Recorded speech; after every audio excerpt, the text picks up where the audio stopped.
y parte final de nuestro seminario Operación Renta 2023. Contestamos dos preguntas que han llegado hasta este instante. Dice, si el FUR no forma parte del RAI, como ya lo explicamos, no forma parte del RAI a través de considerarlo mayor capital suscrito y pagado, y al ser ese capital una rebaja del capital propio, automáticamente deja fuera del RAI los retiros reinvertidos en el FUR. Y el consultante dice, ¿y por qué no hacemos lo mismo con los retiros reinvertidos antes de que se creara el FUR del año 2014 hacia atrás, que en su momento llegaron como mayor capital y como mayor FUT? La razón por la cual los que están en el FUR no tienen que estar en el RAI es porque la atribución del FUR va por un camino paralelo distinto. El FUR no tributa en base a retiros, sino que bajo otras circunstancias que ya la analizamos. En cambio, los retiros reinvertidos que de acuerdo a la fecha en que se hicieron, hubo que sumarlos al FUT, están formando parte de las utilidades afectas a impuestos finales pendientes de reparto y que tributarán a medida que se retiren. Ese retiro reinvertido que alimentó el FUT, a su vez es el que ha servido de base para determinar el actual RAI, y por lo tanto debe quedar formando parte del RAI porque forma parte de las rentas afectas a impuestos finales acumuladas en los últimos 36 años, cuya tributación depende de los retiros que se hagan hoy, mañana o pasado. Esa es la distinción entre el uno y el otro. Y la otra pregunta es, y bueno, ¿y cómo se logra que queden en el RAI? Primero, ¿forman parte del capital propio tributario? Por supuesto. Y luego, cuando rebajo el capital pagado, no incluyo en ese capital pagado los aportes de capital financiados con retiros reinvertidos que hubo que sumar al FUT de la época respectiva. De esa es la forma en que quedan formando parte del RAI y no se deduce. Y la otra pregunta, aparentemente relacionada con el PPUA que estamos conversando, dice, ¿y qué pasa si durante el año no se recibieron dividendos? Si no se recibieron dividendos, muy simple, la pérdida tributaria queda como pérdida tributaria de arrastre para el año siguiente.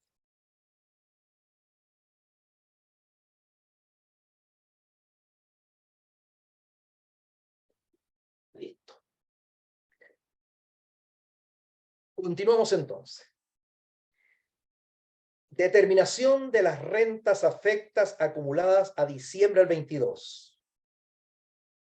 ¿Cómo quedó formado el RAI?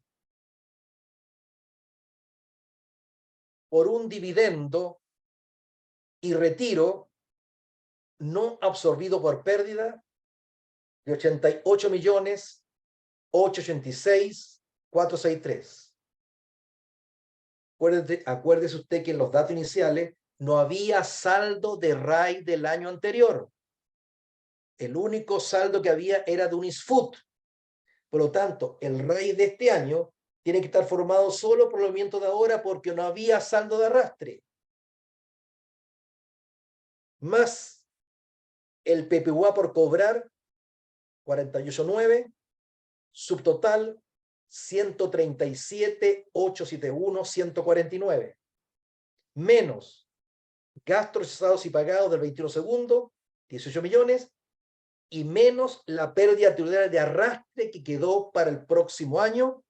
Conclusión, me está dando un RAI negativo de 304.630.628, que para los fines prácticos se iguala a 0. Vamos al recuadro 14, razonabilidad del capital propio tributario. En el punto de partida, anoto el capital propio positivo que la empresa informó el año pasado en el código 645.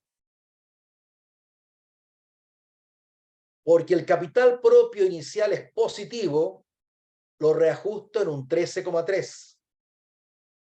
Si el capital propio tributario inicial fuera negativo, no estaría anotado en el código 1145. Estaría anotado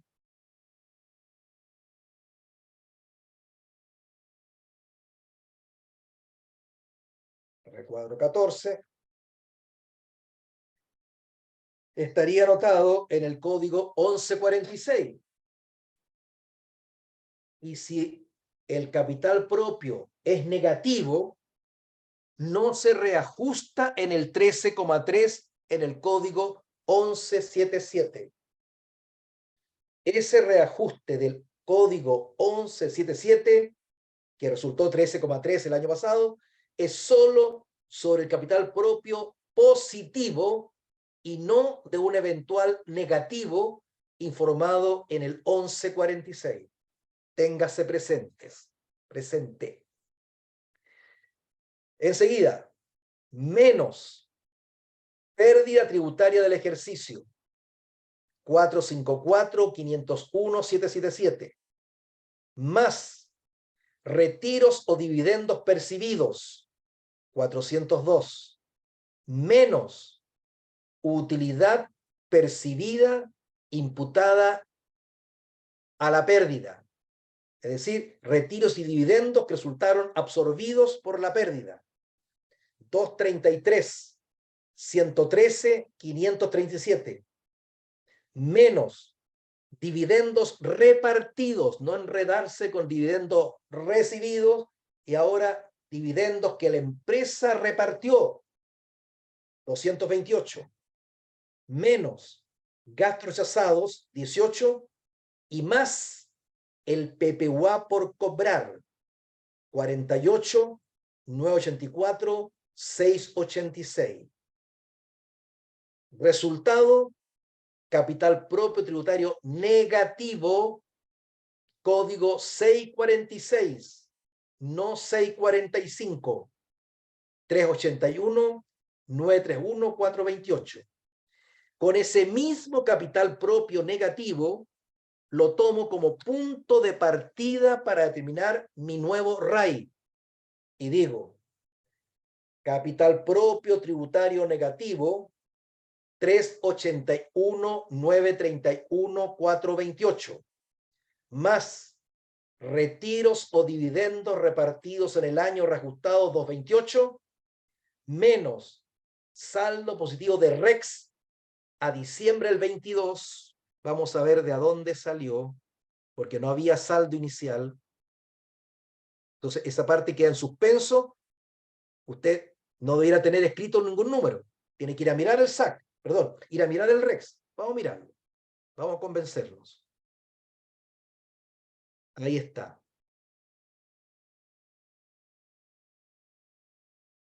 Al cierre del año,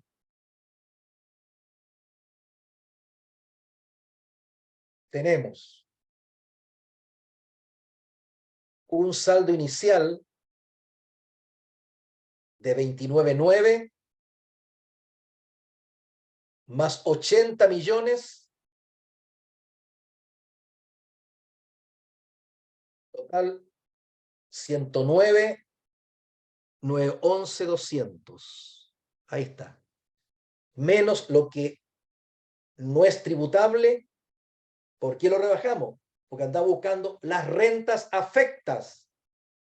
Y tenemos que deducir lo que no está afecto. 109, 911, 200. Y lo que hemos dicho desde un comienzo, menos el capital aportado por los socios debidamente actualizado a diciembre del 22. 40,780.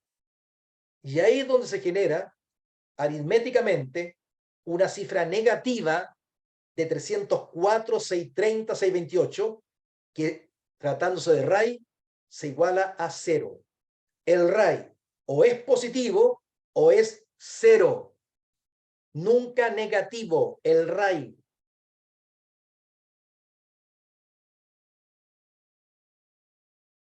Registro de rentas empresariales. Saldos a enero del 22, actualizados en un 13,3, solamente el ISFUT. Nuevo RAI a diciembre del 22, 0. Pero aparece DAN. Diferencia entre depreciación normal e instantánea. La diferencia entre ambas. 4,75. Y luego, lo que dije hace un rato, reconocer los créditos que venían en los retiros de dividendos que no fueron absorbidos por la pérdida. Un crédito sujeto a restitución de 31,068, otro proveniente de la época del FUT, 944,285, y cada vez que se recibe un crédito de la época del FUT, se va hacia el crédito y el retiro o dividendo que lo generó a la columna STUT. Son vasos comunicantes. Si aparece un crédito en el SAC de la época del FUT, tiene que estar al lado el padre que lo generó. El padre es el retiro, el hijo es el crédito. Van de la mano. Llega uno, también llega el otro. Se gasta uno, se gasta el crédito y se gasta el STUT que lo generó.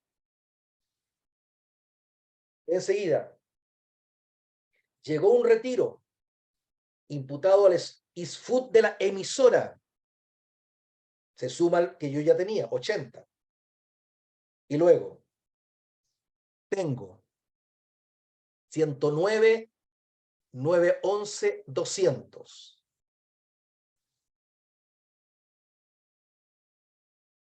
El dividendo único que se repartió, observe, el 1 de julio fue de 228 millones de pesos. Yo obviamente, ni corta ni perezosa la empresa, la primera imputación que le hace a ese dividendo es contra el ISFUT. Y de los 228, entonces, 109,9 se van al bolsillo de los accionistas sin pago de impuesto, sin otro pago más que el que la empresa ya hizo a través del impuesto sustitutivo. No es que no costó nada, costó algo, pero no el global complementario, quizá del 40% de ellos. Ahí está la gracia, por eso que es una franquicia en que la empresa paga menos, pero el fisco se asegura de cobrar hoy día y no el año 3.540. Bueno, 3.520. Enseguida, el saldo del dividendo, después de imputar 109,911, observe, en 84 millones tiene que consumir en primera instancia el crédito sujeto a restitución, que es de, perdón. El saldo de dividendo en 80, bien digo, iba bien, en 84 millones le corresponde consumir el crédito sujeto a restitución. ¿Cómo usted llega a la conclusión que ese crédito de 31 millones corresponde a un retiro o dividendo de 84? Dividiéndolo por 0.369863. Y ahí descubre que matemáticamente a ese crédito le corresponde un retiro o un dividendo de 84 millones. ¿Y a qué columna se está imputando los 84? Porque no hay RAI. A la columna DAN. Y usted me dirá, y si lo estoy imputando, observe esta reflexión, que cuando quede solo usted autoduda de sí mismo y se come la duda. Si lo estoy imputando al DAN, que es una diferencia por acelerada que no pagó impuesto, ¿corresponde que le dé crédito? Sí, señor, en la medida que hayan saldos. Así es. Si estuvieran desocupados los saldos de crédito, no le da nada. Pero habiendo cualquier saldo del año 16, 17 en adelante o de la época del FUT, usted le pega como estampilla ese crédito. Así es. Y por lo tanto, a estos 84 millones de DAN le corresponde un crédito de 31,068 con restitución. Y luego tiene que consumir el crédito de 9,44,285, que está con un porcentaje de 19,3245. Hecha la operación aritmética, usted descubre que ese crédito corresponde matemáticamente a un dividendo de 4.886.463, que multiplicados por 19,3245% consume matemáticamente el 100% de ese crédito y automáticamente, si usted da de baja la columna crédito TEF, automáticamente da de baja el monto del STUT respectivo. ¿Y cuánto es el monto que usted da de baja? 4.886.463. Son vasos comunicantes las dos últimas columnas. Van de la mano, aumentan y disminuyen paralelamente. Finalmente, para llegar a los 228 millones, nos queda un saldo de 29,2, que sigue imputándose al DAN. Pero ahora se agotaron los créditos y ahora sí, usted no le otorga crédito a este DAN, porque si mira hacia el lado, no hay de dónde sacar. Se acabó la canasta de 10 créditos, o de 10 pepinos, de 10 goles, depende como usted lo quiera ver, si es azul.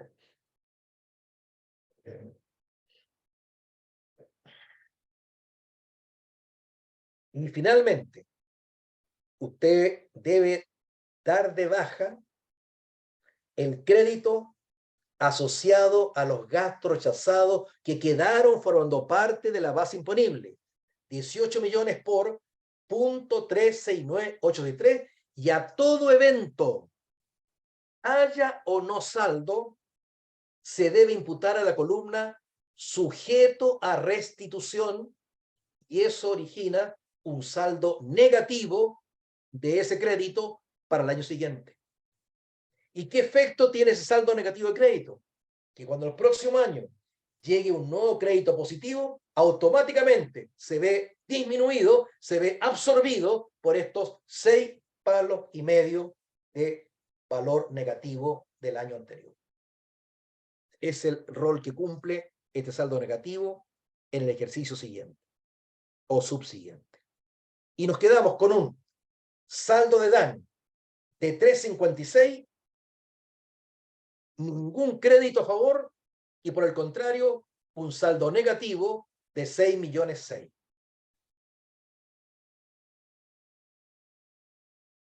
Esto significa tener yo esas cartas vigentes ahora al 1 de enero del 23. Esto significa que todo dividendo que reparta esta anónima ahora en abril, en junio, en agosto, se van a tener que ver la suerte con este DAN, y sin crédito, y sin crédito, y sin crédito. ¿Es algo determinante estos saldos en lo que va a ocurrir con los dividendos de este año? No. ¿Por qué no? Porque los dividendos de este año se ven la suerte con los resultados de cierre. Y al cierre puede que llegue RAI y puede que lleguen créditos. Los dividendos del año no se ven la suerte con los saldos de apertura. Los dividendos del año se ven la suerte con los saldos de cierre. Saldos de cierre que no conozco. Hasta 12 meses más.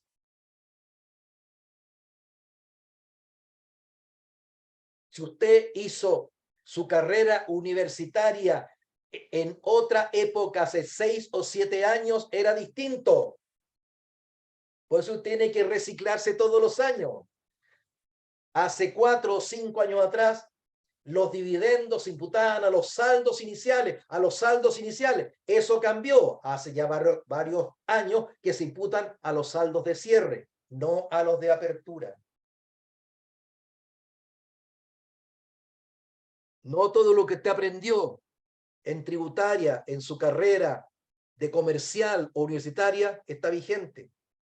Lo más probable es que esté vigente un 5%. Ay, ay, ay.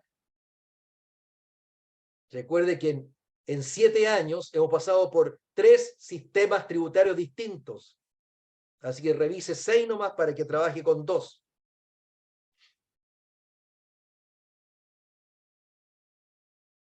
Tiene que tener conocimiento de FUT, conocimiento de renta atribuida RAP y conocimiento de RAI, porque por los 3 escenarios puede haber pasado la misma empresa.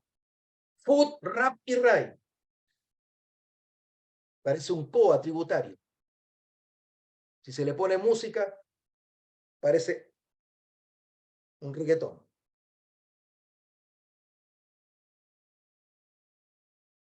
¿Cómo sigue esta cosita? Declaración de ese dividendo, suponiendo un solo accionista que lo recibió. Pero sirve para explicar algo especial. Dividendo afecto 118 millones, compuesto por un crédito con restitución y con devolución, y otro sin restitución, pero también sin devolución. Más 120 millones, intereses excesivos pagados a este principal accionista, línea 3. Línea 14, se suman los créditos. Base imponible, 270. Impuestos según tabla, 79 millones y medio. Línea 27, 35% sobre los dividendos sujetos a restitución, que son los que están en el código 1026, no el del lado. Es el 35% de 31.068.492. Enseguida, tasa adicional del 10% sobre el gasto rechazado de la línea 3, 12 millones. Línea 35, crédito sin devolución. El que informé era el código 1595, sin devolución. 944.285. Línea 36, observa, crédito del 5% sobre el total de retiros o dividendos que excedan de 310 UTA que tengan derecho a crédito con obligación de restitución. 310 UTA este año son 227.504.040, que es donde comienza el último tramo del global complementario. Entonces, sobre la base imponible, que es de 270, quiere decir que hay un exceso por encima de los 227 millones que son 310 UTA, hay un exceso de dividendos con crédito sujeto a restitución ascendente a 42.597.537. Y la ley se apiada de este contribuyente que tiene tan alta tributación y que más encima tiene un crédito con restitución y se apiada de él y le otorga un crédito del 5% sobre ese exceso. Sobre la parte en que sus dividendos con restitución se pasan de 310 UTA. 2.129.877. Línea 46, crédito con devolución 31, global determinado 68 millones, más el reajuste que aquí yo supuse del 1,5, pero ya se supo el Viernes Santo que el reajuste era 2,1. Por lo tanto, usted con su puño y letra coloca 2,1 y le sube un poquito la puntería a esos 69 millones a pagar. ¿Qué te parece? Vamos a irnos a un 14 de 3, porque si no se va a quedar en el tintero el régimen pro pyme.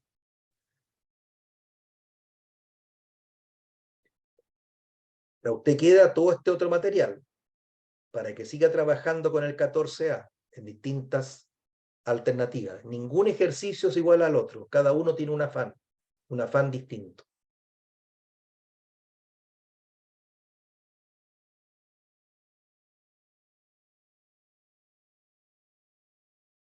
Dime,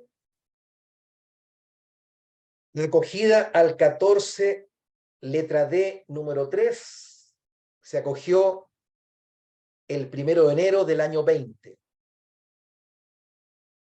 Sociedad de Personas CAMI Limitada, compuesta por 2 socias, Carolina y Mireya, con un 50% de participación en el capital cada una, y optó por contabilidad simplificada. Las socias no tienen parentesco entre ellas. No son ni cónyuges, ni convivientes civiles, ni madre, hija o nieta, ni madre ni abuela entre ellas. ¿Y por qué digo esto? No es chiste. Porque en el caso cuando los o las socias tienen este grado parentesco que acabo de mencionar, y lo voy a repetir después de nuevo, ese es el caso en que el Servicio de Impuestos Internos tiene la facultad de analizar el por qué los retiros no son en la misma proporción del capital aportado. En la medida que los o las socias no tienen tal relacionamiento, no opera la facultad del artículo 14, número 9. Artículo 14.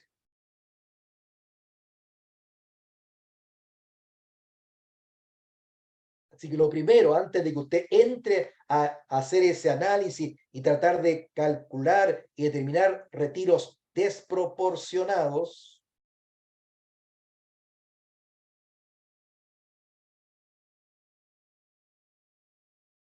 tiene que leer con calma el artículo 14, letra A, número 9, que dice: facultad especial de revisión del Servicio de Impuestos Internos para averiguar, a través de una citación, por qué los retiros de cada socio están desproporcionados en relación a su participación en el capital. Usted lee toda la norma y al final, dice que todo esto se aplica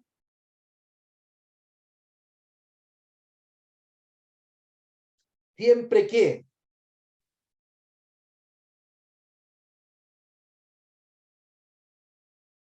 tus propietarios sean contribuyentes relacionados y que sean contribuyentes de global complementario. Mira, 2 requisitos van ahí.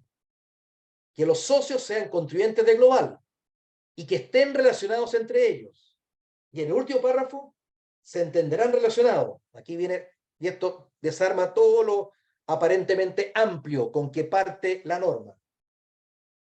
Entenderán relacionados cónyuges, convivientes civiles y parientes, ascendientes o descendientes hasta el segundo grado de consanguinidad. ¿Qué significa esta parte final? De parientes ascendientes hasta el segundo grado. Mis padres... Encontré esto en internet. ¿Para qué significa esta parte final? Échale una mirada. Me contestó Siri. El chat GPT me está contestando lo que pregunté en voz alta, porque está inteligente el sistema. Ya lo contestó Siri. Entonces, parientes ascendientes, si yo soy el contribuyente, mis padres y abuelos. Y descendientes, mis hijos y nietos. Más mi cónyuge y más mi conviviente civil. Ahí se limita el contexto de relacionamiento que permite a vuestro servicio analizar las causas por qué los retiros son o no desproporcionados. No es una norma tan amplia como algunos suponen o quisieran.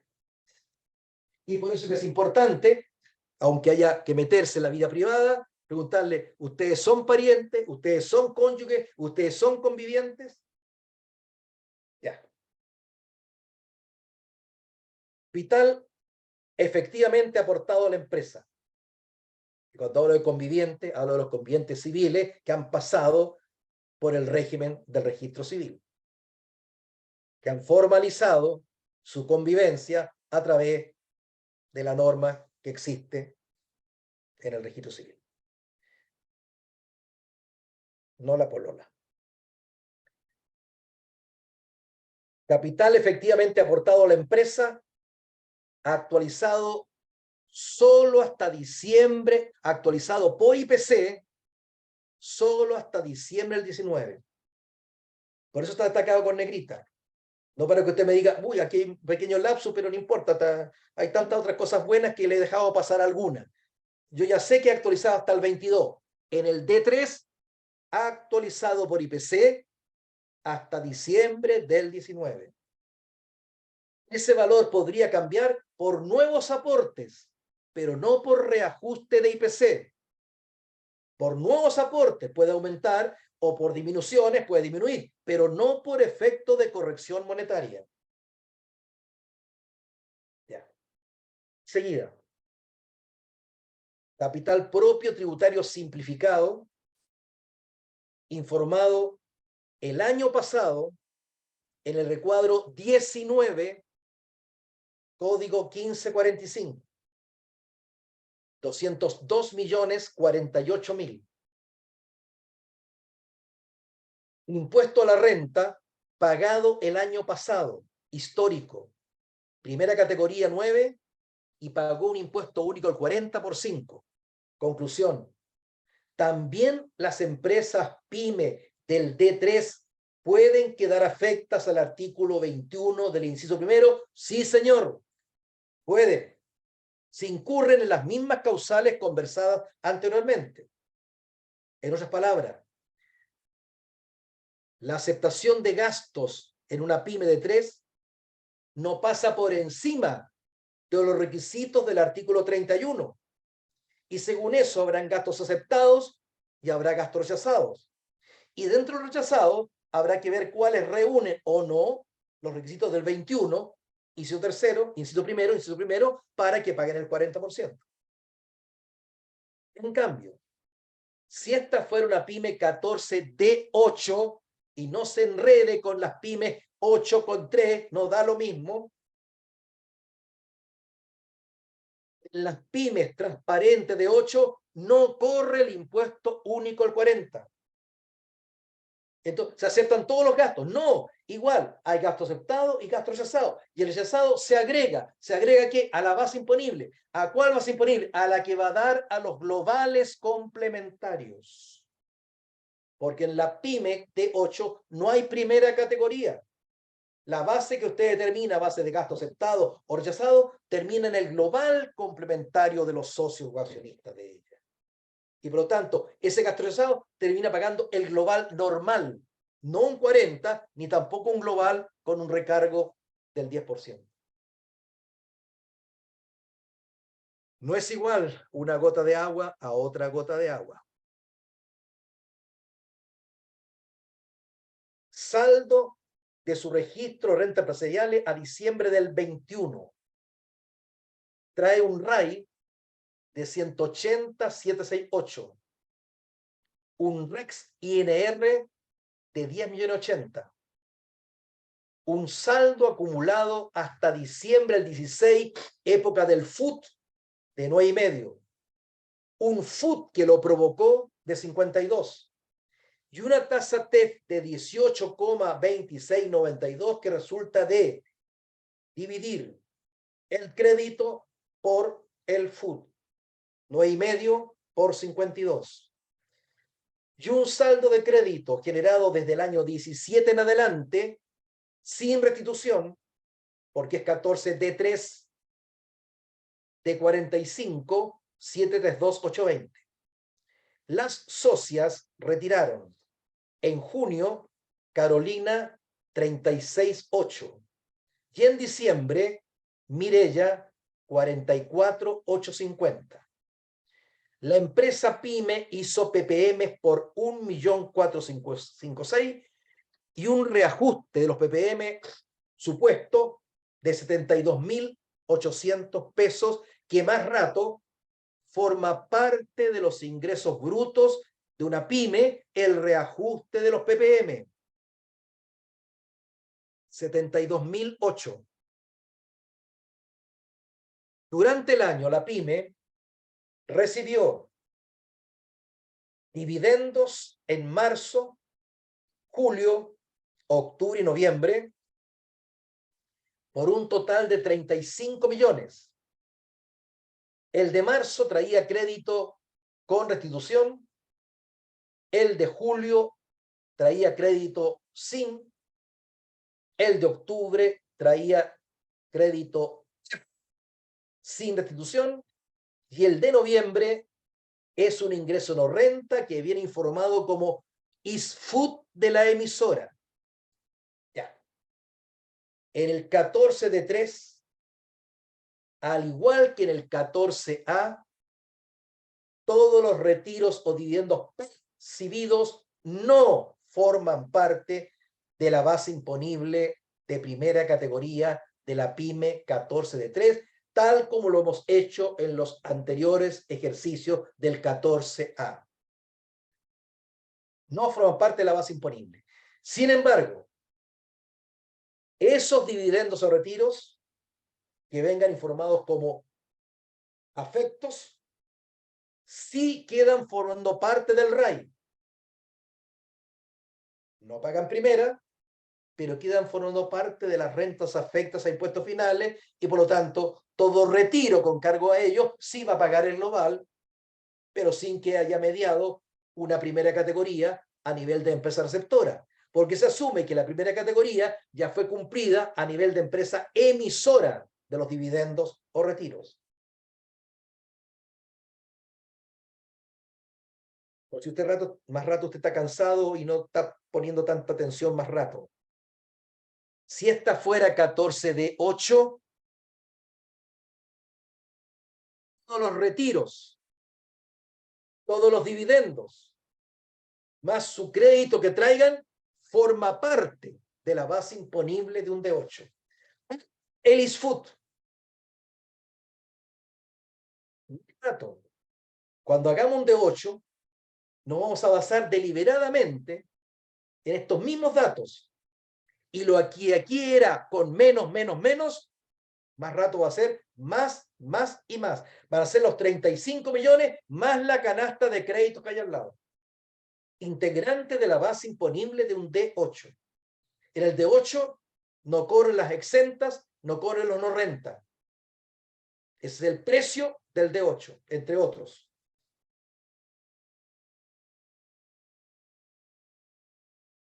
Desarrollo. ¿Dónde determina una pyme su base imponible primera? En el recuadro 17.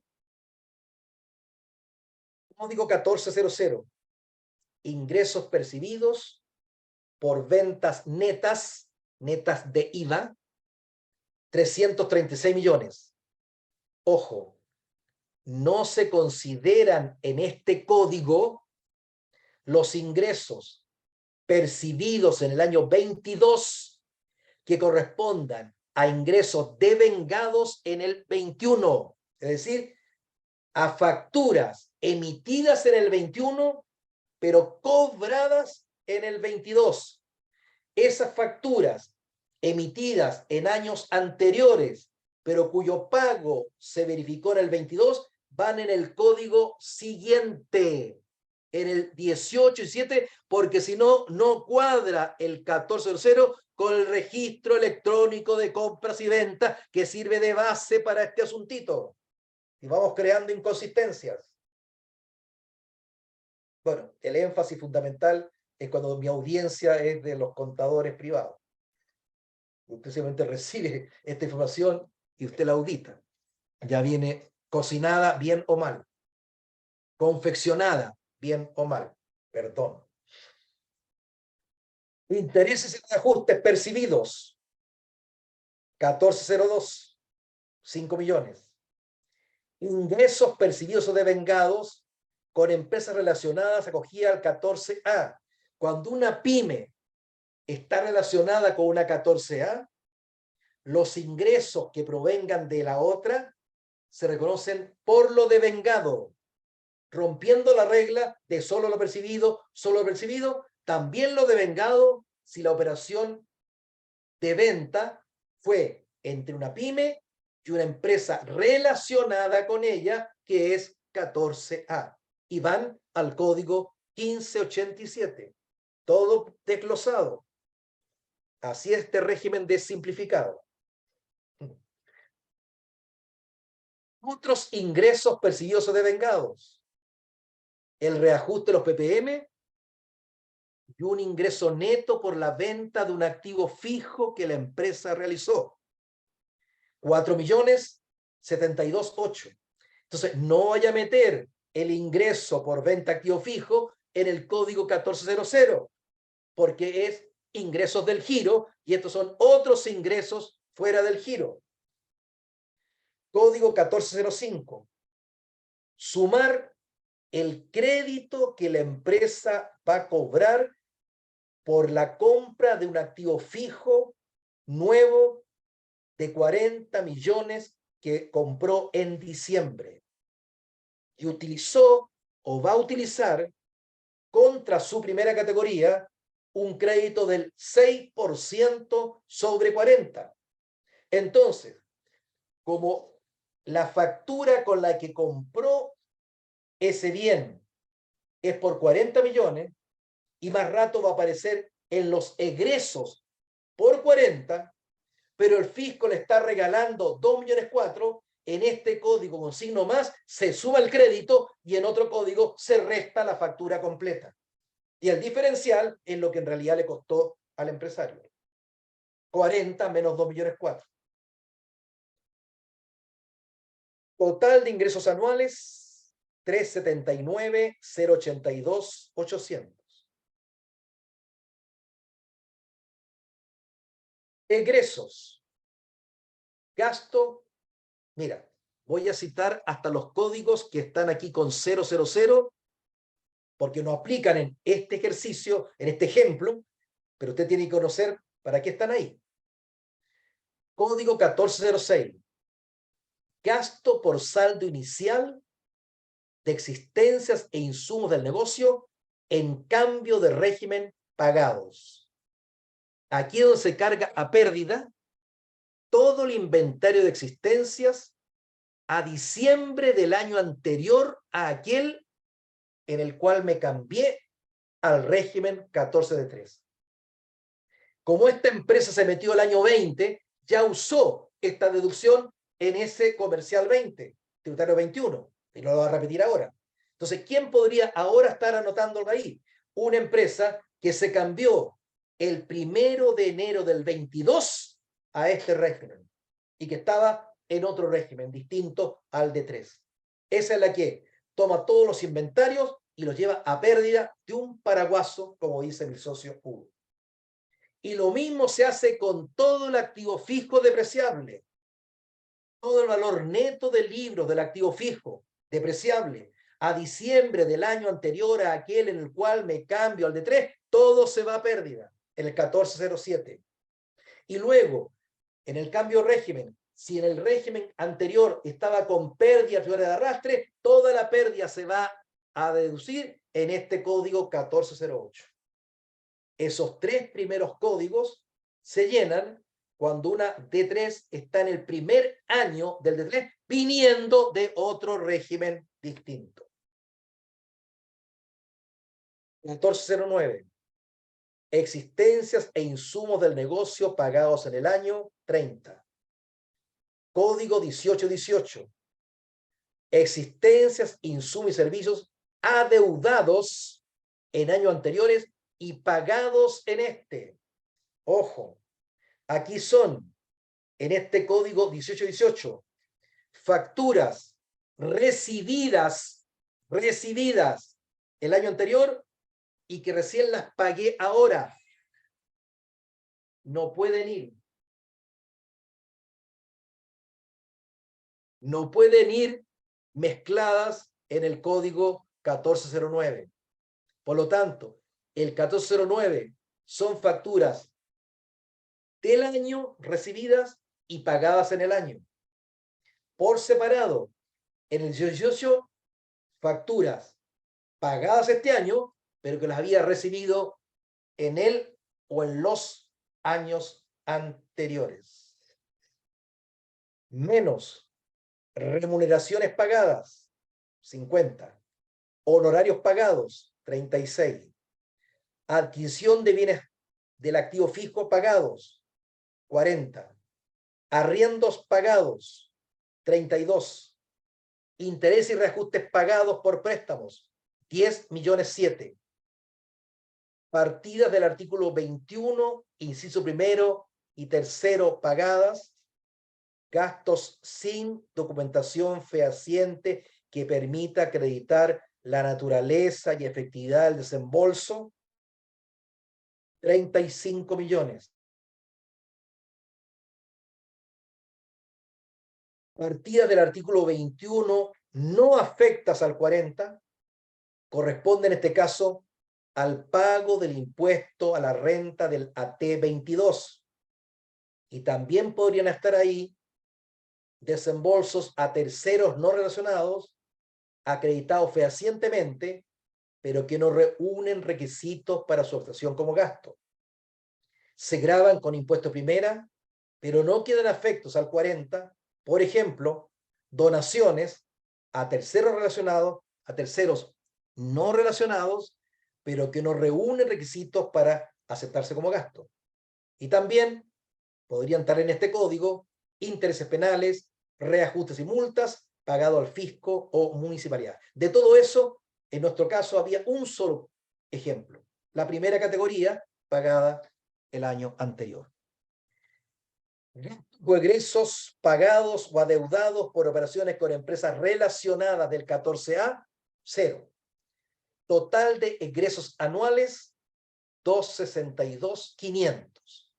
En el 1431 se suman las partidas del artículo 21 no afectas al 40%, incluidas en el total de egresos, 14 millones. Y así, entre el total de ingresos,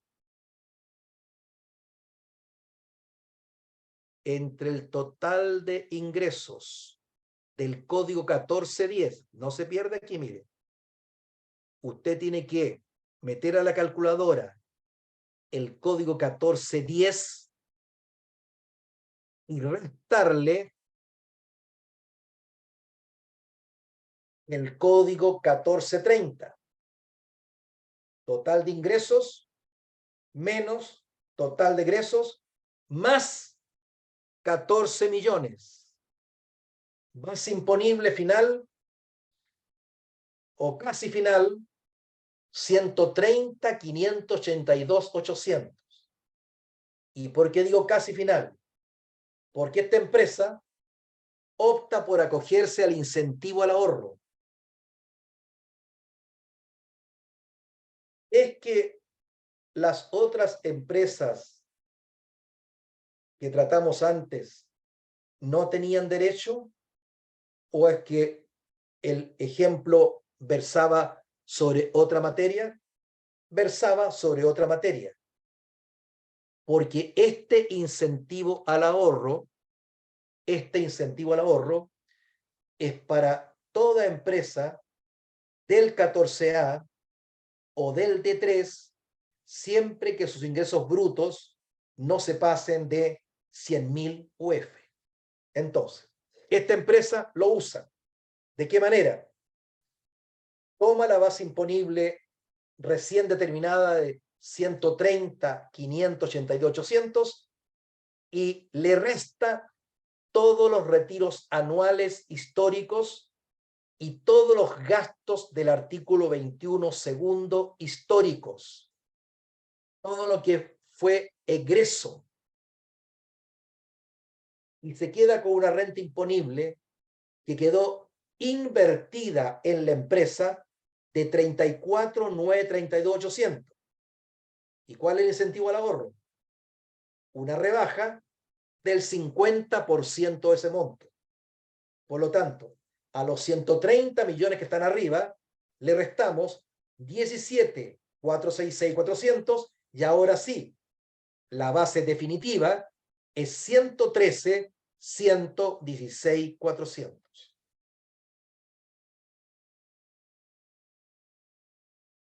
Al 10%, impuesto determinado, 11.311.640, menos crédito de activo fijo, 2.004.000, impuesto primera ante PPM, 8.911.640.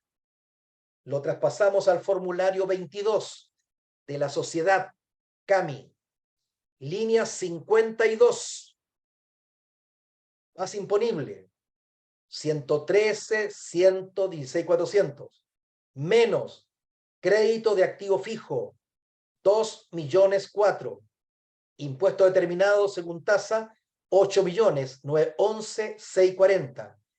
Línea 62, impuesto único del 40% sobre el gasto rechazado de 35.014.000. Línea 77, menos PPM actualizados, 1.528.800. Resultado, 21.382.840, más un reajuste que no fue 1,5, sino que fue 2,1, total a pagar 21 millones y tanto. En las pymes, llenar el recuadro 19 sobre capital propio tributario simplificado, sí. ¿De qué manera? Capital propio tributario inicial el año pasado en el código 1545. El 1545 de ayer es el 1445 de hoy. Observe, como aquí no hay un código para reajuste del 13,3, aquí no hay corrección monetaria en el 14D3. Por lo tanto, le sumamos a ese capital inicial la base imponible recién determinada. Le sumamos los retiros o dividendos percibidos en el año, 35, y le restamos los retiros distribuidos, todo histórico, 81.650. Le restamos los gastos rechazados del 21 segundo, 14, y le sumamos el incentivo al ahorro. El incentivo al ahorro es menor primera categoría, pero al quedar formando parte del capital propio, más rato va a quedar formando parte del RAI. No paga primera, pero sí es mayor RAI. Y por lo tanto, si se retira, es mayor global complementario. ¿Deben llenar el recuadro 18 sobre RAI las pymes? Sí. Recuadro 18. ¿Cómo se termina el RAI? A partir del capital propio recién determinado. 271, 980, 800, más retiros distribuidos históricos, 81,650, menos saldo de REX al término del año antes de imputaciones. Veámoslo, hay que convencerse, igual como lo hace usted. No es cuestión de decir, tiene 30 millones. Vamos al registro de rentas empresariales. Vamos al registro. ¿Lo trajo? Voy y vuelvo. Ahí está. Tenemos un REX formado por 10,080,000 de ingresos no renta, de ingresos no renta normales, y un ISFUT de 20 millones. Esa es la sumatoria al cierre antes de imputaciones de los retiros. Eso es lo que estamos anotando en el código respectivo. 30,080,000. Código 1493 con signo menos, 30,080,000. ¿Por qué lo restamos? Porque andamos determinando las rentas afectas y estas son las no afectas. Y menos lo que venimos repitiendo desde las 6 de la tarde de ayer. Menos el capital suscrito y pagado efectivamente aportado por los socios. 11,200,000. RAI a diciembre, 312,350,800 pesos. Comprobación del RAI si usted quiere. Toma la renta imponible antes de la rebaja del incentivo al ahorro, 130,588,800. Le resta los gastos rechazados del 21 segundo, que en este caso fue la primera categoría del año anterior.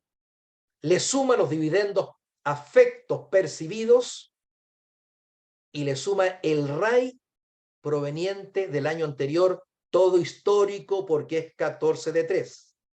Y llega a la conclusión, por este otro camino, que su RAI es 312, 350, 800. 312, 350, 800, igual al código 1500 del recuadro número 18. ¿Y de dónde sacamos que el RAI de inicio era 180? De esta otra determinación. Determinación del RAI a enero del 22, que nos sirve para convencernos que el de hoy día está correcto. ¿Cuál era el capital propio? Un año atrás, 202,048. ¿Cuál era el REX a esa fecha? 10,080,000. ¿Y cuál era el capital aportado? 11,2. Por lo tanto, el RAI de inicio era 180, 768, más la nueva renta imponible, más los dividendos percibidos y menos los gastos del 21 segundo. Hay varias formas de llegar a Viña. Por la cuesta, por la carretera con peaje y por el nuevo tren a Valparaíso que llega a Viña. Y que se da una vuelta por Tiltil, por Yayay, por La Calera, por Quillota, y mis nietos lo usarán. Súper positivo. Registro de rentas empresariales de un 14 de 3. Saldos a enero del 22, RAI 180, 768, un ingreso no renta de 10.080.000 y punto. Ajustes a diciembre. Se reversa el RAI inicial y se reemplaza por el flamante RAI recién determinado. No se me canse. Tengo que cansarme yo ahora. Usted se cansa todo el resto del mes y hasta diciembre. 312.350.800. A su vez, en noviembre se recibió un dividendo informado como ISFUT. Entonces, no se va hacia el RAI, sino que se va hacia a la columna ad hoc que existe, ISFUT, y que va a tener preferencia para ser retirado después de haber sido recibido. No lo puedo retirar antes de noviembre porque llegó en noviembre. Ese está bueno, ese dato para usted, ¿ya? Un tip. Entonces, subtotales antes de imputar los retiros del año, un RAI de 312.350, un ingreso no renta normal de 10.080 y un ISFUT con prioridad optativa de 20 millones. En junio, ahora imputamos los retiros en forma cronológica. Carolina retiró en junio 36.8 millones. Y ella le dice al contador, quiero imputarlo al ISFUT que llegó. Y el contador, por mucho que la ama y la quiere y la estima también, le dice, no se va a poder, Carolina. ¿Y por qué no se va a poder? Si a diciembre están los 20 millones. Porque llegaron en noviembre y usted se anticipó y retiró en junio. En cambio, su amiga, la Mireya, ella pacientemente esperó diciembre, estaba dateada, esperó diciembre, y cuando Mireya hizo su retiro, ya estaba el ISFUT, y Mireya lo cosecha los 20 millones y no Carolina. Así de caprichoso es el sistema. Manda la fecha. Nada de prorrateo. Nada de prorrateo.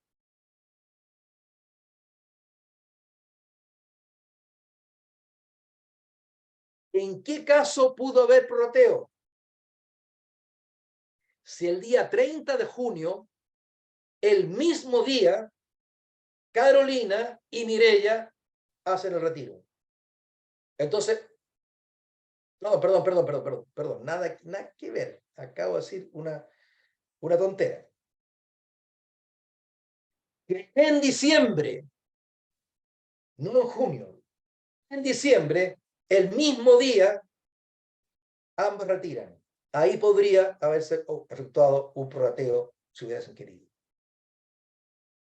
Ahora, también dentro de la libertad que hay del ISFUT, también Mireya, en diciembre, sus retiros de 44.850.000, ella también pudo haber optado por decir, no quiero usar el ISFUT.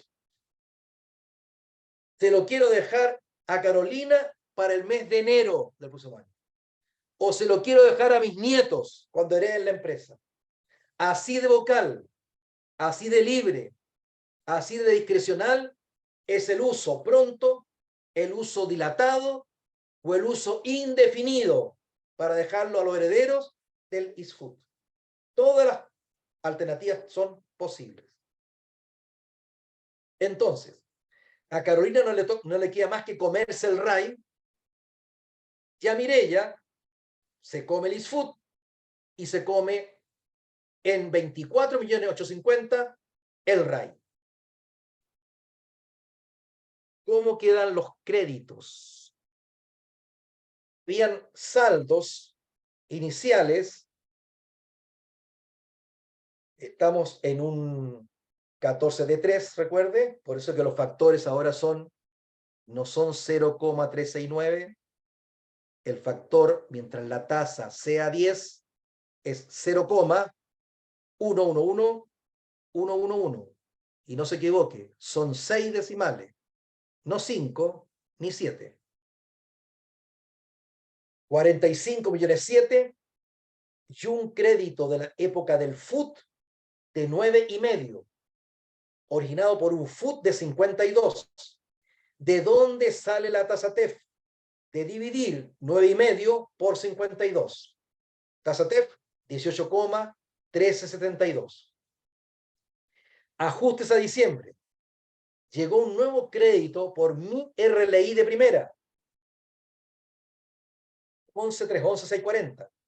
Sin restitución, porque es mi primera categoría de 3. Pero llegó un dividendo asociado a un dividendo de marzo que el informante dice que es con restitución, porque viene de una 14A. Por lo tanto, aunque yo soy 14 de 3, tengo que crear una columna con restitución cuando recibo dividendos de otra 14A. 1.479.452. Y a pesar que viene calculado con el factor 0,369,863, lo meto a esa columna que tiene como factor de uso 0,111. Y en el instante que lo quiera usar, que llegue a esa columna, lo uso con el 0,11 y no con el 0,369,863. Se va usando el crédito basado en la tasa que afecta a la empresa, que en definitiva va a efectuar el retiro para impuestos finales. Así es la cuestioncita. Enseguida, el dividendo de julio volvió a ser sin restitución. Y el dividendo de octubre venía con tasa TEF, 1,5 millones, y cada vez que usted alimenta la tasa TEF, tiene que alimentar la columna STU para indicar quién es el retiro, cuál es el monto del retiro de dividendo que lo está generando. 6 millones. Subtotal, antes de imputaciones de retiros, créditos sin restitución, 57, con 1,4. Tasa TEF, 11 y STUT, 58. Imputaciones en orden cronológico. El retiro de Carolina de junio consume en el mismo orden del columnado. Primero sin, después con y después TEF. Entonces consume con el factor 0,111 4.088.885. Y Mireya, por la parte del retiro que quedó afecto, 2.761.108. Y luego, el crédito consumido por los gastos rechazados del 21 segundo, que fueron 5 millones, consumen con el factor 0,1111 555.555, siempre con cargo a la columna sin restitución. En el 14A era con cargo a la columna con restitución. En el 14 de 3 es con cargo a la columna sin restitución. Y quedan saldos para el próximo año sin restitución de 50 millones, con de 1,4, tasa TEF 11 y FUT que lo generó 58. Y observe cómo la tasa TEF se modificó, porque al llegar otras tasas TEF de otras empresas, debo recalcularlo al cierre. Y si ahora divido 11 millones por 58, mi nueva tasa es 18,9655 en vez de 18, 13,72.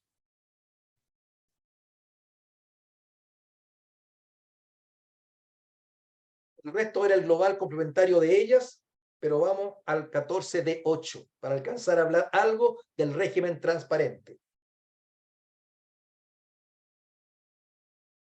Sociedad de personas, BRAC limitada, compuesta por 2 socios, Braulio y Carlos, con un 70 y 30% de participación en el capital y en las utilidades. Capital efectivamente aportado a la empresa, 11,2. De nuevo, actualizado por IPC solo hasta el año 19. De ahí en adelante puede variar por nuevos aumentos de capital o por disminuciones, pero no por IPC. El capital propio tributario simplificado informado el año pasado, el recuadro 23, 202.048. Retiro de los socios. Braulio retiró en junio 36.8 y Carlos retiró en agosto 44.850. PPM que pagó la empresa 1.456, reajuste de los PPM 72.800. Recibió dividendos por 35 millones con créditos asociados por 3.535.000. Los mismos del otro caso, deliberadamente, para que aquí, en este caso, en vez de lo que hicimos allá, de no considerarlo, acá todos se suman, hasta el que dice ISFUT. Todos forman parte de la base imponible de un D8, más el crédito. 35 más 3, 38.500.000 va a formar parte de la base imponible. Enseguida, ingreso diferido y saldos pendientes de amortización informados en el recuadro 7 del formulario 22 del año pasado. Esto quiere decir que la empresa, cuando ingresó al D8, debió determinar un ingreso diferido basado en las rentas que tenía pendientes de reparto en el régimen anterior. Y esas rentas pendientes de reparto se dividen en 10 años y se van haciendo tributar a base de 1/10 en cada año. Y se va controlando este cumplimiento a través del recuadro número 7 del año pasado, que decía: saldo de rentas tributables acumuladas 35,5 millones, con un crédito no sujeto a restitución de 6.390.756. Para los fines de la amortización de 1/8, ¿por qué 1/8? Porque vamos ya en el tercer año. Esta se ingresó al sistema el año 20, 21, 22, vamos en el tercer año. Dichos saldos, estos saldos de ingreso diferido, sí deben actualizarse en un 13,3. Y por lo tanto, la información que debe entregarse en este AT23, el recuadro 7 de este año, es la siguiente: saldo actualizado 40.226, ingreso diferido a imputar en este año 5.028, saldo para años siguientes 35.197. Y con el crédito lo mismo, traíamos un crédito actualizado 7.240, vamos a usar este año o a informar este año 905 y nos queda un saldo de 6.335.636. Recuadro 22. Ahí determinan su base imponible las empresas del régimen transparente. En el código 1608 informan el ingreso diferido imputado en el año presente debidamente reajustado: 5.993.373. El monto del crédito ascendente a 905.000 pesos se imputa a global del respectivo propietario de la empresa en la misma proporción que se atribuye la base imponible. Si el crédito fuere sujeto a restitución, que no es el caso de nuestro ejemplo, la imputación se hace solo en un 65% de su monto. Si el saldo existente a diciembre del año inmediatamente anterior al ingreso al régimen de 8 que pudiera existir en el RAP, renta atribuidas que ya pagaron impuestos finales, rentas exentas, ingresos en renta, se entienden retirados, remesados, atribuidos, por lo tanto, desaparecen del mapa, se pierden. Circular 62 del año 20, páginas 43 y 44. Tip para usted.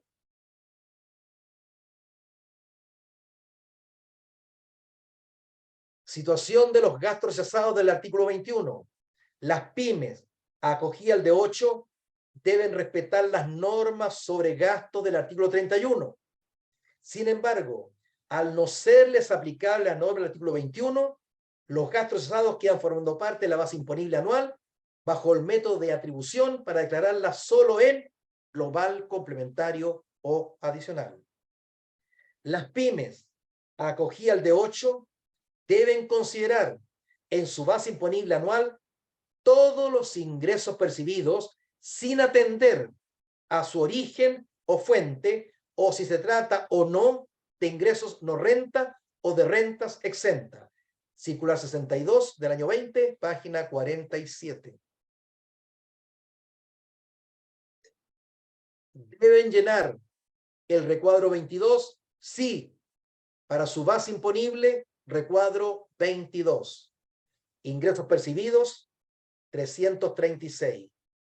Ingresos del giro de vengados en años anteriores y recibidos en el actual, 4610. Interés y reajuste percibidos, 5. Destacado con negrita lo que se diferencia del T3. Más dividendos o retiros percibidos, 35. Más el crédito que traían tales dividendos o retiros. Ingresos devengados con empresas relacionadas del 14A, 27. Otros ingresos, reajuste PPM, ingresos netos por venta activo fijo, 4.072.800. Código 1608, ingreso diferido imputado en este año, incrementado en su crédito y reajustado, 5.933.373, más crédito por compra de activo fijo efectuado en diciembre, 40 millones fue la compra, 6% el crédito, se suman 2.004.000. Total de ingresos anuales, 423.551.180. Menos, al igual que en el caso anterior, si este fuera el primer año en que la pyme migró del régimen general al 14D8, estaría cargando a pérdida en el 16, 11, 12 y 13, todas las existencias, todo el activo fijo depreciable y todas las pérdidas de arrastre. Menos existencia e insumo al negocio pagados en el año, 30. Remuneraciones pagadas, 50. Honorarios pagados, 58. Adquisición de bienes para el activo fijo, 40. Arriendos pagados, 32. Intereses de reajustes pagados, 17. Total de egresos, 213.500. ¿De dónde sale esa base imponible? De restarle al total de ingresos de 4.351.180 el total de egresos de 213.500, base imponible a asignar a los propietarios que son contribuyentes de global o adicional, 210.051.180. ¿Cómo asignamos esta base imponible y sus créditos entre los dos socios? En la proporción en que está pactado su capital o en la proporción en que esté pactado el reparto de utilidades. Aquí manda el pacto social. Si solo dice que se reparte en función de capital, usted respeta el capital. Si dice que, no obstante, las utilidades se repartirán en otro porcentaje distinto al capital, pero está así dicho en la escritura, usted respeta el reparto de utilidades según un parámetro distinto al capital. Aquí se reparten, de acuerdo al capital, 70-30. Entonces, la base imponible recién determinada, en un 70% para Braulio, 147. En un 30% para Carlos, 63. Y luego hay que otorgarles a cada uno, en la misma proporción, 70-30, los créditos que venían asociados a los retiros o dividendos percibidos, respetando su carácter, algunos de sin y otros con restitución. 70-30 para cada uno. Y a su vez, el crédito por el ingreso diferido en la parte que va a ser reconocida este año en un 70-30 para cada uno. Y luego, los PPM efectuados por la empresa no se ponen a disposición al gusto de cada uno como en el resto contribuyente, en que se le pregunta a cada uno, ¿necesitas PPM? ¿Cuánto? Y tú necesitas, no, yo no quiero nada. Acá es distinto.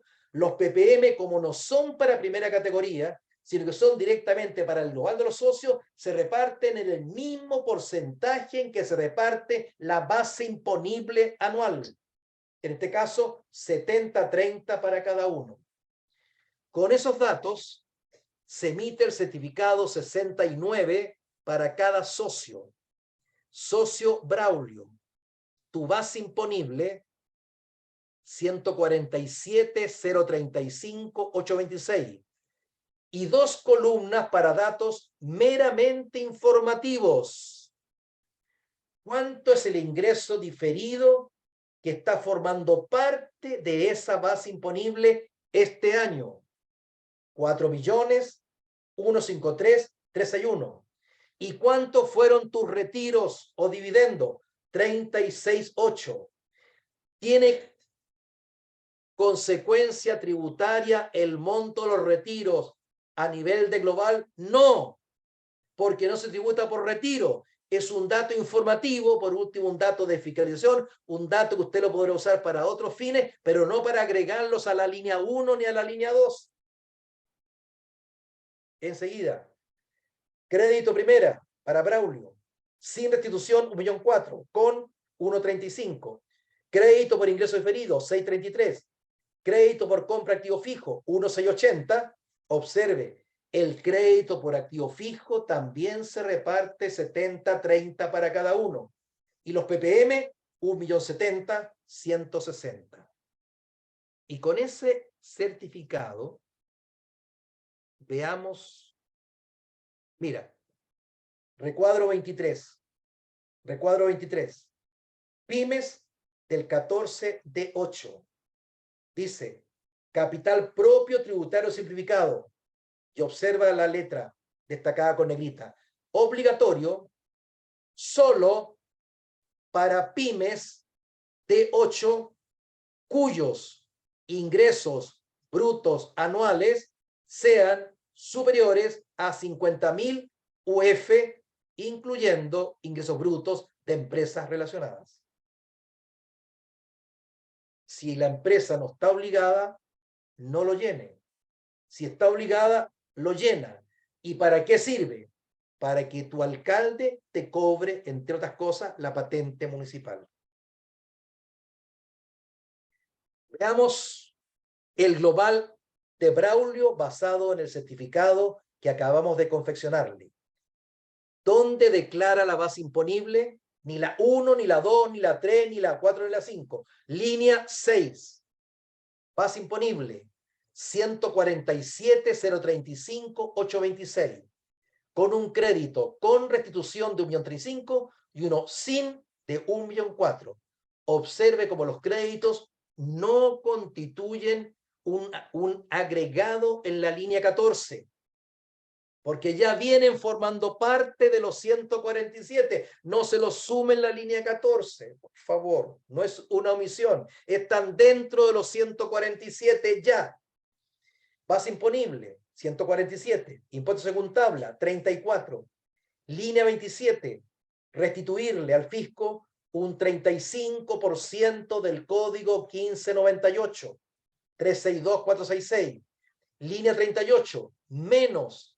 Observa cómo aquí el crédito por activo fijo no es contra primera, porque no hay primera, es crédito contra global, línea 38, aunque te llame la atención, 1.680.000.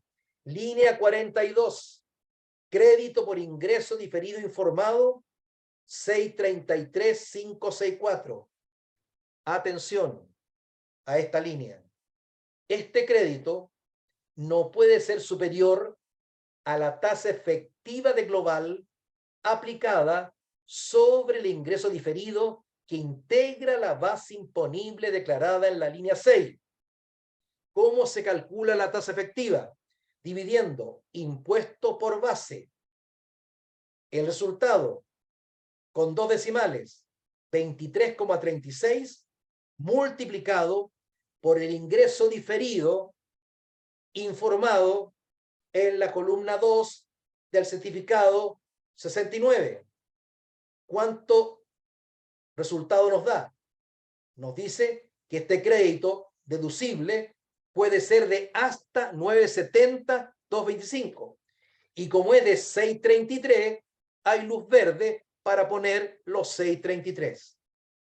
Y quiero de inmediato mostrarte la línea 42 del otro socio. Mira lo que le ocurre al otro socio.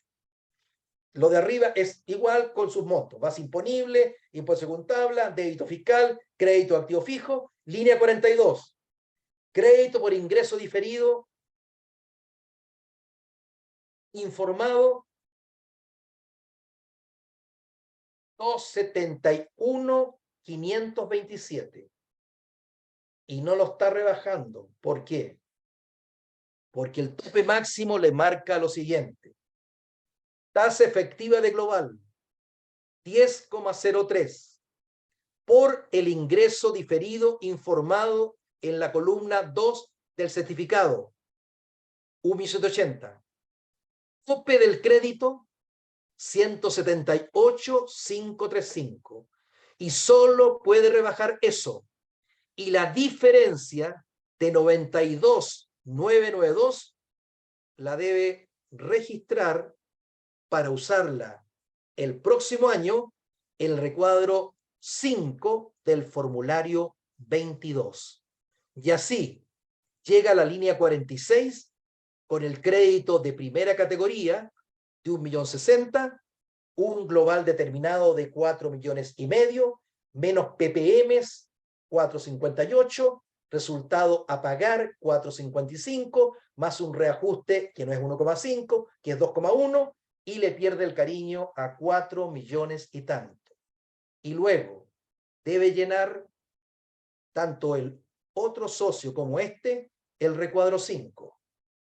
Crédito por ingreso diferido de propietarios de empresas en régimen de herencia tributaria, remanente del año anterior que dejó informado en el código 1654 de este recuadro del año pasado, actualizado. Esto sí se va actualizando en un 13,3, 248,784. Crédito recibido en este año, 271,527. Crédito que logró imputar el tope, 178,535, y remanente para el próximo año, 341,776. Queda para su conocimiento este capítulo final, donde yo le hago una síntesis de las principales modificaciones tributarias contenidas en la ley 21.420 del 4 de febrero del año 22, que fue la última reforma tributaria del anterior gobierno, que reduce o elimina exenciones tributarias, y en donde están algunos temas que ya han salido y otros que usted puede analizar con calma. En el punto 1 está la derogación del ingreso no renta para las acciones con presencia bursátil y su reemplazo por un impuesto único del 10%. Después, les recuerdo que a contar, esta pregunta se la hacen a cada rato, ¿qué pasa con los de FL2? A contar del 1 de enero del 23, no se me enrede, de aquí en adelante, para el próximo AT, las franquicias del DFL2 solo serán aplicables a personas naturales hasta un máximo de 2 viviendas, independientemente de su fecha de adquisición, aunque la haya comprado antes del 2010, el año 2000, el año 90, el año 80, el año 70 o el año 1964. Y para estos fines se aplica la exención a los DFL2 más antiguos.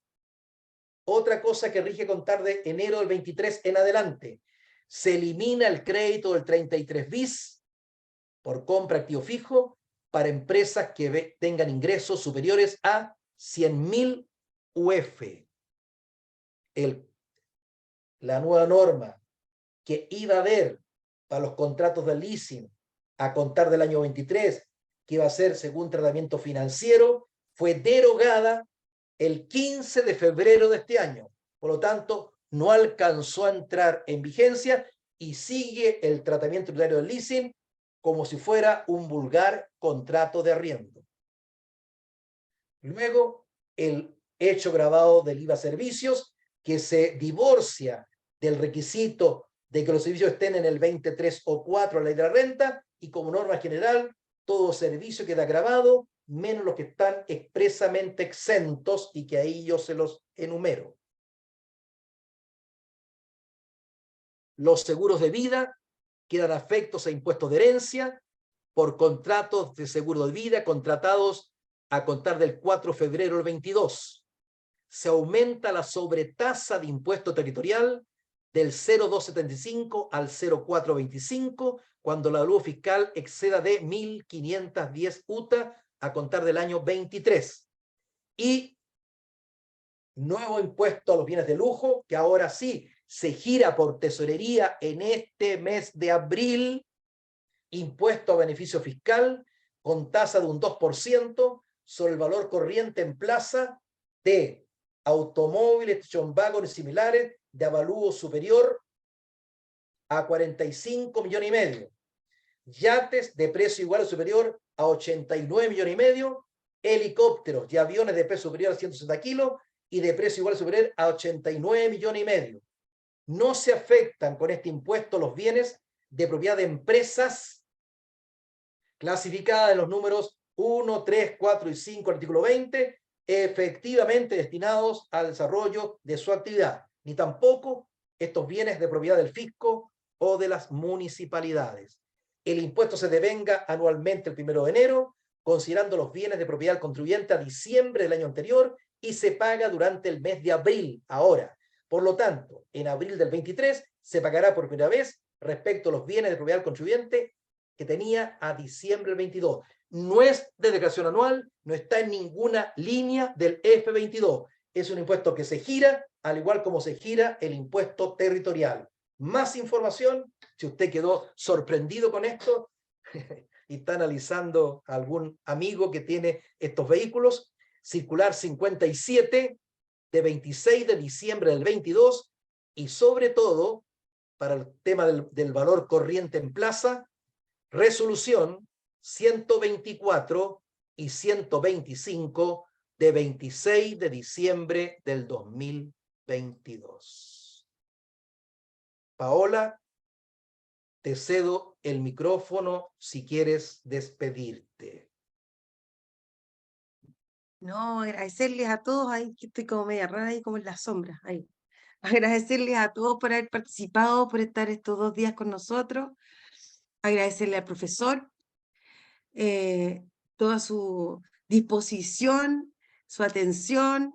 Es un honor estar con usted, profesor, todos los años. Yo creo que para todos nosotros, quedarnos aquí atentos hasta el último, escuchándolo, haciendo tan ameno y tan didáctica una materia que es bien dura de comprender. Así que agradecidos, esperamos seguir contando con usted por los futuros y de los futuros de los años.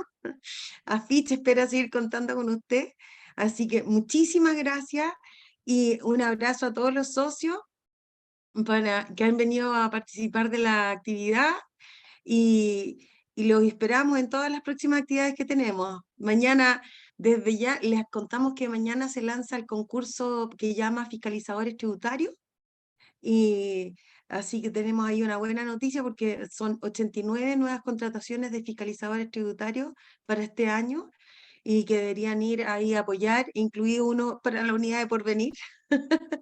Así que, ¿cómo se llama? Así que feliz por esa noticia, y sigamos construyendo Afich juntos, sigamos ahí siendo solidarios, y Me aumentan los alumnos del próximo año. ojalá ¿Ya? que así sea, ¿Para qué le voy a hablar que del fútbol? Leonel. Hablarle del fútbol es como hablarle del tiempo de los megaterios, ¿ah? De los dinosaurios. Exactamente, Y sin embargo, a la hora de los sí, que hubo, ahí le va a aparecer. Ahí le va a aparecer. para Por toda la revisar vida, 6 años. no Por se querer acaba revisar nunca. 6 años.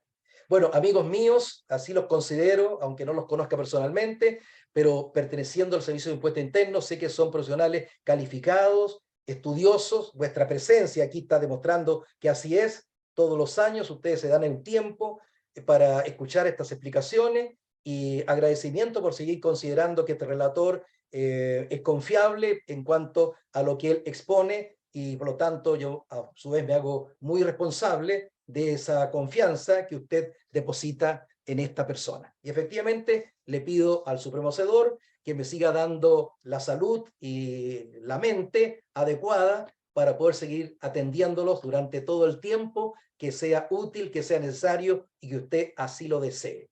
Las preguntas que hayan llegado en esta última etapa me las manda Paola, por favor, por correo, y yo me comprometo a contestarlas también por correo entre jueves y viernes. Déjeme descansar un poquito, no las voy a contestar esta noche, y a lo mejor mañana viernes, mañana jueves me tomo un descanso y capaz que las conteste el viernes, ¿ya? Porque si no el nieto No hay me dice, problema, ¿para qué estás profesor. trabajando, tata? No pienso ser contador. Bueno, un Muy abrazo bien, grande, que profesor. les vaya muy bien, que tengan una feliz operación renta y mucha paciencia y comprensión con los contribuyentes que atiendan, porque usted se haya dado cuenta que más allá de los nombres de régimen simplificado, nada es simple, nada es claro, nada es transparente como el nombre lo indica, sino que está todo lleno de Miguelito, de sin embargo, de no obstante, de con todo, etcétera, etcétera. Así que paciencia, estoicismo y actitud positiva para enfrentar esta operación renta. Muchas gracias Así es. y hasta otra oportunidad. Muchas Besos, gracias a todos. abrazos Buenas para todos. noches y gracias a todos. Buenas noches, que estén muy bien. Gracias por Chao, acompañarnos. chiquillas, tan Chao, bellas chao. bellas y hermosas como siempre, tal como las que conocí yo hace un tiempo. Dejémoslo ahí. Saludos, saludos a todos. Chao, chao. Saludos.